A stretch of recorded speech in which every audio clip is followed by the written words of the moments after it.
Ni Nazario, sino ba yung magaling dito? Kausapin laban sa bata ko. Ganun yun.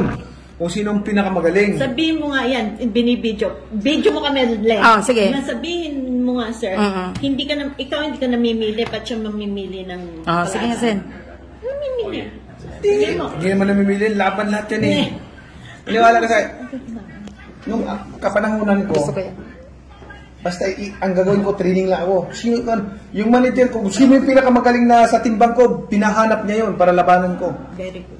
Ganon ang manager ko. Dapat yan Laban, yung walang ano. Pero ako, ang trabaho ko, training lang. Ganon na ako, training. Kahit sinong dumaan sa daan ko, mag-cross ng landa sa akin, kalaban. Yes, sir. Ganon. Walang pili-pili. Kung sino yung magaling, yun ang hinahanap ng... Tama. Ang hinahanap ng manager ko. Kaya ka naging Manny Pacquiao. Ganon. Kaya pagdating sa mga simple-simple na fight lang, wala na. Pagdating sa world, mga international, di na manibago kasi lahat na magaling, kinalabang ko na dito sa Pilipinas. Ganon.